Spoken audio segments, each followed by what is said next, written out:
Based on 8 formulas ఆధారంగా మనకి questions ఇస్తాడు.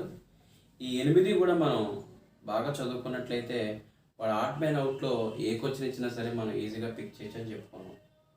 అలాగే మనం ఫస్ట్ మనం ఏం చెప్పుకున్నాం, బేస్డ్ ఆన్ రియల్ ఇమేజెస్ చెప్పుకున్నాం. అలాగే సెకండ్ మనం ఏం చెప్పుకున్నాం, based on method of writing చెప్పుకున్నాం. ఇక్కడ మూడోది వచ్చేసి based on relation of two elements.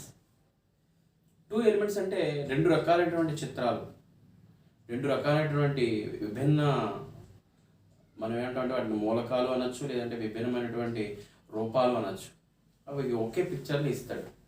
ఇలా 4 పిక్చర్స్ ఇచ్చినప్పుడు మనం ఏది డిఫరెంట్ పిక్చర్ అనేది మనం కనుక్కోవాలి. అంటే పిక్చర్ అంటే 4 బొమ్మలు, డిఫరెంట్ బొమ్మ ఏంటనేది మనం కనుక్కోవాల్సి ఉంటుంది. సరే, ఫస్ట్ వన్ ఈజ్ ఒక చతురస్రం లోపల ఒక త్రిభుజం. అంటే చూడండి, ఒక స్క్వేర్ ఇచ్చాడు, లోపల ఒక ట్రయాంగిల్ ఇచ్చాడు. అంటే ఇక్కడ చూడండి, ఈ స్క్వేర్ లోపల ఉంది, బయట ఎన్ని సైడ్స్ ఉన్నాయి, ఎన్ని భుజాలు ఉన్నాయి, 5 ఉన్నాయి. అంటే ఇది ఒక పెంటగాన్ అనొచ్చు. ఇక్కడ చూడండి ఎన్ని ఉన్నాయి, 1 2 3 4 5 6 7 సైడ్స్ ఉంది. ఈ లోపల మళ్ళీ ఒక రాంబస్ లాగా ఒక 4 సైడ్స్తో ఉంది. అలాగే చూడండి 1 2 3 4 5 6 హెక్సాగాన్ అనుకోవచ్చు. అలాగే ఈ లోపల మళ్ళీ 1 2 3 4 5 ఇది పెంటగాన్ ఉంది. ఈ 4 చిత్రాలు కూడా, అంటే ఈ 4 చిత్రాలు కూడా 2 ఎలిమెంట్స్ ఉన్నాయి మనకి. ఆ 2 ఎలిమెంట్స్ యొక్క రిలేషన్ ఏ విధంగా ఉంది, ఆ చిత్రానికి, బాహ్య చిత్రానికి, అంతర్ చిత్రానికి సంబంధం ఏంటనేది మనం కనుక్కోగలిగితే ఈజీగా అదే పిక్ చేయొచ్చు. చూద్దాం. 1 2 3 4 సైడ్స్ ఉన్నటువంటి ఈ యొక్క చతురస్రానికి 3 సైడ్స్ ఉన్నటువంటి త్రిభుజం ఉంది లోపల. అలాగే 1 2 3 4 5 ఈ 5 భుజాలు లేదంటే 5 సైడ్స్ ఉన్నటువంటి ఈ పెంటగానికి లోపల 4 సైడ్స్ ఉన్నటువంటి స్క్వేర్ ఉంది. దీన్ని చూడండి, 7 సైడ్స్ ఉన్నటువంటి ఈ చిత్రానికి లోపల 4 సైడ్స్ ఉన్నటువంటి రాంబస్ ఉంది. దీనికి 6 సైడ్స్ ఉన్నటువంటి ఈ హెక్సగానికి లోపల 5 సైడ్స్ ఉన్నటువంటి పెంటగాన్ ఉంది. చూడండి, ఈ లోపల 4 ఉన్నదానికి 3 ఉన్నది, లోపల 4 ఉన్నదానికి బయట 5 ఉంది. చూడండి, బయట 7 ఉన్నదానికి 4 ఉంది, బయట 6 ఉన్నదానికి 5 ఉంది. ఈ రెండింటికి డిఫరెన్స్ 1, ఈ రెండింటికి డిఫరెన్స్ 1, ఈ రెండు డిఫరెన్స్ 1, ఈ రెండు డిఫరెన్స్ 3. సో తెలుసు కదా మీకు ఏది డిఫరెంట్? ఖచ్చితంగా ఈ మూడోది డిఫరెంట్. ఎలా బేస్ చేసుకున్నాం? Based on relation of 2 elements. చూసారా? సో దాని ప్రకారం మనం ఆ విధంగా ఇంకా ఈ పద్ధతిలో ఏమొస్తున్నాయి అనేది మీరు ఖచ్చితంగా మీరు ప్రాక్టీస్ అవ్వండి. అలాగే కింద మీరు మెసేజ్ బాక్స్లో మెసేజ్ పెట్టండి. అలాగే బేస్డ్ ఆన్ పొజిషన్ అండి. పొజిషన్, ఇక్కడ పొజిషన్ ఏం చేశాడంటే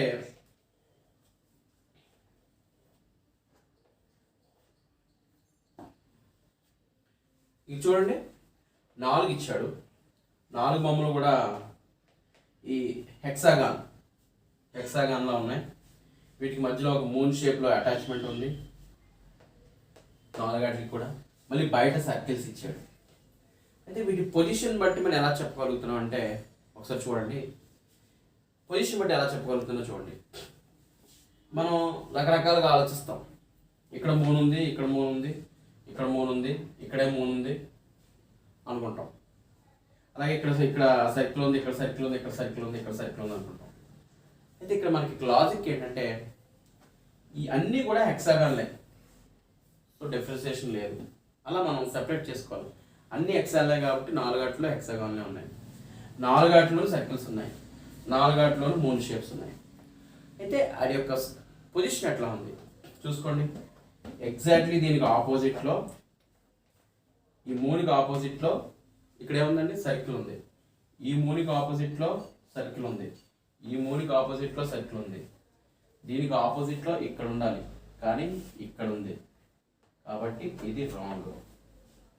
సో 4th ఆప్షన్ అనేది డిఫరెంట్. సో 5వది ఏంటనేది మనం ఇప్పుడు తెలుసుకుందాం. ఈ ఆడ్ మ్యాన్ అవుట్లో మనం 8 రకాలైనటువంటి పద్ధతుల ద్వారా మనకి క్వశ్చన్స్ ఇస్తారని చెప్పుకున్నాం. అంటే బేస్డ్ ఆన్ 8 ఫార్ములాస్. మీకు ఆల్రెడీ నేను 4 ఫార్ములాస్ చెప్పాను. ఇప్పుడు 5th అండ్ 6th ఫార్ములా చెప్తాను చూడండి. అంటే based on rotation of elements అండి. రొటేషన్ ఆఫ్ ఎలిమెంట్స్ అంటే తెలుగులో అర్థం ఏంటంటే అవి ఏ దిశలో తిరుగుతున్నాయి. రొటేషన్ అంటే భ్రమణం చేయడం, తిరగడం. అంటే మనకి ఇచ్చినటువంటి క్వశ్చన్ ఫిగర్లో ఆ ఎలిమెంట్స్ అంటే ఆ చిత్రాలు ఎట్లా తిరుగుతున్నాయి, ఏ దిశలో తిరుగుతుంది, వాటి యొక్క భ్రమణం ఏ దిశలో ఉన్నది అనే యొక్క ఎగ్జామినర్ పాయింట్ ఆఫ్ వ్యూలో మనకి ఆడ్ మ్యాన్ అవుట్ ఇస్తాడు. అంటే ఆడ్ మ్యాన్ అవుట్ అంటే ఏదో ఒక డిఫరెంట్గా ఉందని పిక్ చేయడం కాదు. ఎగ్జామినర్ ఇచ్చినటువంటి క్వశ్చన్లో అది దేన్ని బేస్ చేసుకుని దాన్ని ముందు మనం కనిపెట్టినట్లయితే చాలా ఈజీగా మనం దాన్ని ఆన్సర్ పిక్ చేయొచ్చు. అయితే ఈ 5వ పాయింట్ ఏంటంటే based on rotation of elements. అంటే వాటి యొక్క చిత్రం తాలూకా భ్రమణ దశ, అటువంటి ఆ సర్కిల్ యొక్క ఆ దిశ ఎలా ఉంది అనే దాన్ని ప్రకారం చేసుకుని మనం దీన్ని పిక్ చేద్దాం. ఒక ఎగ్జాంపుల్ అయితే మీకు బాగా అర్థమవుతుంది. ఇప్పుడు 1వ పిక్చర్ ఇది, 2వ పిక్చర్, 3, 4. ఒకసారి ABCD అని కూడా ఇస్తూ ఉంటాడు. అంటే ఎలా ఇచ్చినా మనకు 4 పిక్చర్స్ ఇస్తాడు. ఇక్కడ చూడండి, ఒక సర్కిల్ ఇచ్చాడు, ఇక్కడ సర్కిల్ ఇచ్చాడు, ఇక్కడ సర్కిల్ ఇచ్చాడు, ఇక్కడ సర్కిల్ ఇచ్చాడు. ఇక్కడ చూడండి ఒక ట్రయాంగిల్, మధ్యలో గీత. ఇక్కడ కూడా ఒక ట్రయాంగిల్, అన్నిట్లో కూడా ఏదో ఒక మధ్యలో గీత, అంటే 2 ట్రయాంగిల్స్ కలిసినట్టుగా ఉన్నాయి చూసారా. అలాగే దీంతో పాటుగా ఒక యారో కూడా ఇచ్చాడు. అయితే మనకి వీటిలో ఈ 8 ఫార్ములాలో ఏ ఫార్ములాకు సంబంధించినటువంటి ఈ క్వశ్చన్ అనేది మనం కనిపెట్టినట్టయితే పైన రాసాను రొటేషన్ ఆఫ్ ఎలిమెంట్స్ అని. చూడండి, ఇది ఇక్కడ ఈ ప్లేస్లో ఉన్నది. ఫస్ట్ ఈ ప్లేస్ నుంచి ఈ ప్లేస్కి వెళ్ళింది, మళ్ళీ ఈ ప్లేస్కి వచ్చింది, మళ్ళీ ఈ ప్లేస్కి వచ్చింది. అంటే దీని రొటేషన్ ఎలా ఉంది? క్లాక్ వైజ్ డైరెక్షన్లో ఉంది. సో క్లాక్ వైజ్ డైరెక్షన్ ఉన్నప్పుడు కరెక్ట్గా ఇది 9 o'clock position, 12 o'clock position, 3 o'clock, 6 o'clock. Order అనేది ఈ యొక్క ట్రయాంగిల్స్ విషయంలో కరెక్ట్గానే ఉంది. మన సెకండ్ ఏ దిశలో తేడా ఉందనేది మనం సెకండ్ ఇంకోటి చూద్దాం. యారో చూడండి, యారో ఇక్కడ ఉంది, 12 o'clock పొజిషన్లో ఉంది. ఇక్కడ నుంచి 3 o'clock. అంటే మీకు అర్థం అవ్వాలని చెప్పేసి ఇక్కడ నేను ఒక గడియారం టైప్లో రాయడం జరిగింది. గడియారంలో మీరు ముళ్ళు చూసినట్లయితే ఇది 12 o'clock ముళ్ళు, ఇది 1, 2, ఇది 3, 4, 5, ఇది 6, 7, 8, ఇది 9. చూసారా? అంటే మనకి గుర్తుగా ఒక గడియారాన్ని మనం ఒక రోల్ మోడల్గా తీసుకున్నట్లయితే, ఒక మోడల్గా తీసుకున్నట్లయితే ఇక్కడ ఇది 12 o'clock పొజిషన్లో ఉంది. అలాగే యారో ఇది 3 o'clock పొజిషన్, ఇది 6 o'clock పొజిషన్. యాక్చువల్గా ఇది నెక్స్ట్ 9 o'clock పొజిషన్లో రావాలి, కానీ మరలా సేమ్ 12 o'clock పొజిషన్లోనే ఉంది. అయితే ఇక్కడ ఈ 2 ఎలిమెంట్స్ని రొటేషన్ బేస్ చేసుకుని మన కరెక్ట్ ఆన్సర్ ఏదయ్యా, డిఫరెంట్ పిక్చర్ ఏదయ్యా అంటే 4. ఈ 4 అనే దాన్ని మనం పబ్లిక్ చేయాలి. అలాగే నెక్స్ట్ ఫార్ములా ఏంటంటే బేస్డ్ ఆన్ డిఫరెంట్ ఎలిమెంట్స్. అంటే ఒక పిక్చర్లో రకరకాల ఎలిమెంట్స్ ఉంటాయి. తెలుగులో చెప్పాలంటే ఎగ్జామ్ ఇచ్చినటువంటి చిత్రంలో రకరకాల గుర్తులు ఉంటాయి. అంటే 2 కంటే ఎక్కువ గుర్తులు ఉంటాయి. ఆ గుర్తులు ఉన్న వాటిని మనం ఆ గుర్తుల ఆధారంగా అందులో ఉన్నటువంటి డిఫరెంట్ చిత్రాన్ని మనం కనిపెట్టాలి. ఇప్పుడు చూడండి, ఇక్కడ ఒక plus minus into divided by ఉన్నాయి. అంటే 4 రకాల ఎలిమెంట్స్ ఇందులో ఉన్నాయి. ఇందులో కూడా ప్లస్ మైనస్ ఇంటూ డివైడ్, ఇవి కూడా అవే ఉన్నాయి. ఇందులో కూడా అవే ఉన్నాయి, ఇందులో కూడా అలా ఉన్నాయి. అయితే డిఫరెంట్ ఏంటి ఆర్డర్ చూద్దామంటే ఇది మనకు రొటేషన్ కాదు, డిఫరెంట్ ఎలిమెంట్స్ అన్నాడు కాబట్టి ముందు మనం ఏం చేయాలంటే ఇలా ఇచ్చినప్పుడు అన్నిట్లోనూ అన్ని గుర్తులు సమానంగా ఉన్నాయని ముందు చూడాలి. అప్పుడు మనకి ఆన్సర్ ఈజీగా వస్తుంది. ఇలా ఇచ్చినప్పుడు ఏం చేస్తారంటే ప్లస్లు 1, 2, సో 2 ఉన్నాయి, ఇంటూలు 2 ఉన్నాయి, డివైడెడ్ బై 2 ఉన్నాయి, మైనస్లు 2 ఉన్నాయి. అదే ఫార్ములా మనం ముందు చూసుకుంటూ వెళ్ళిపోతే ఇందులో కూడా ప్లస్లు 2 ఉన్నాయి, మైనస్లు 2 ఉన్నాయి, ఇంటూ 2 ఉన్నాయి, డివైడెడ్ బై 2 ఉన్నాయి. ఇందులో చూసుకున్నట్లయితే డివైడెడ్ బై 2 ఉన్నాయి, ప్లస్ 2 ఉన్నాయి, మైనస్ 2 ఉన్నాయి, ఇంటూ 2 ఉన్నాయి.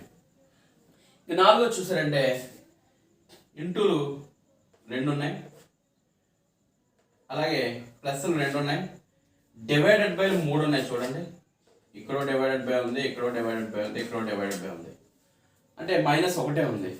సో వీటన్నిటిలోనూ కూడా 4 మూలకాలు 2 చొప్పున 4 2 8 ఉంటే ఇందులో అట్లా లేవు కాబట్టి ఈ ఫోర్త్ అనేది మనకి ఇక్కడ ఆన్సర్ అవుతుంది.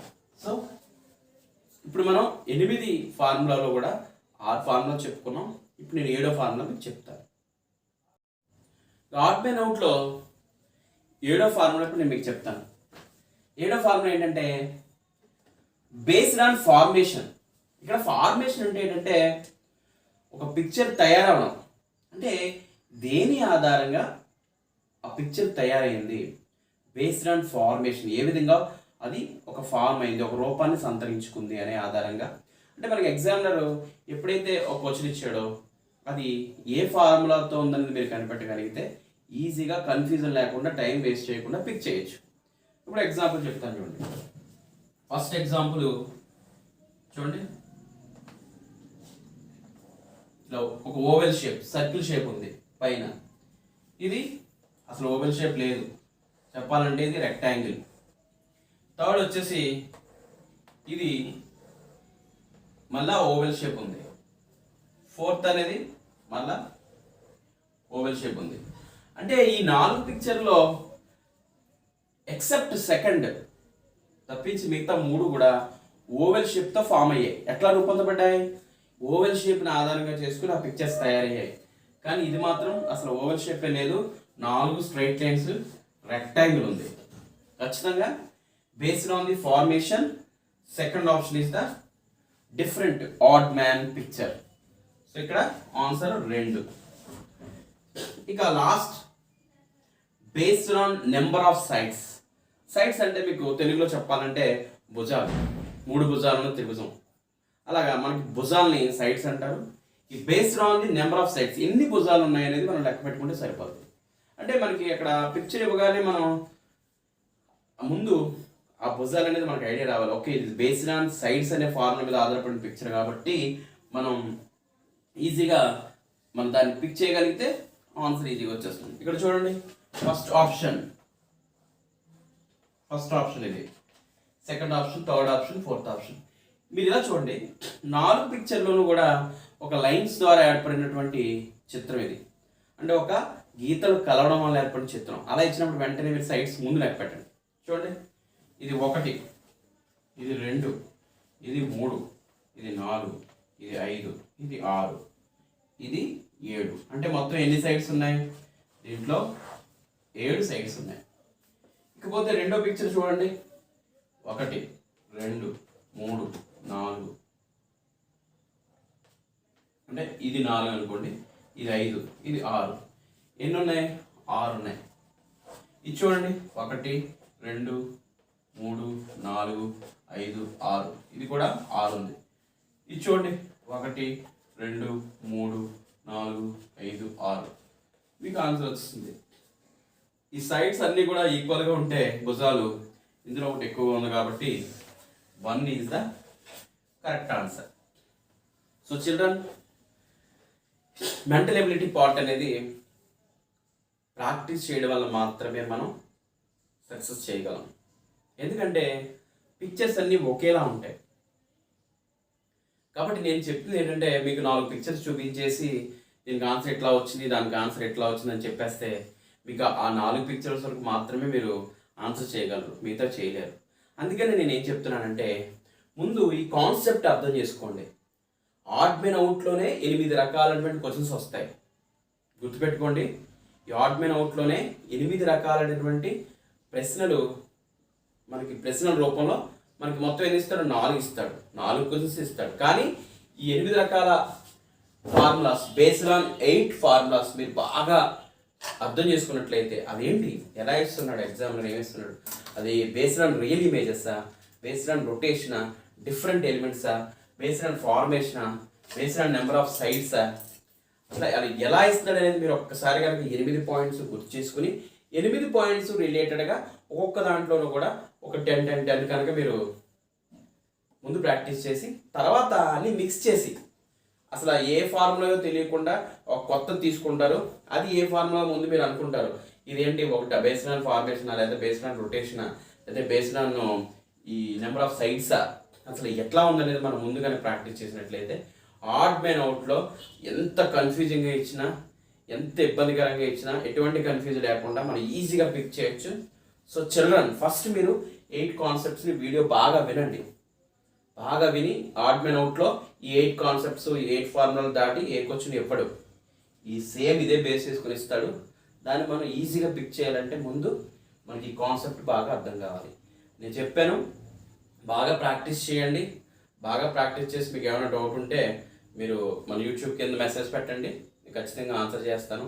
అయితే మనకి ఇబ్బంది ఏంటంటే ఇది పిక్చర్స్ రూపంలో ఇవ్వడం వల్ల మనం ఎక్కువ ప్రాక్టీస్ చూపించడానికి అవ్వట్లేదు. అందుకే నేను ఈ కాన్సెప్ట్ ఓరియంట్ చెప్తున్నాను. ఈ కాన్సెప్ట్ ఖచ్చితంగా మీకు హెల్ప్ అవుతుంది.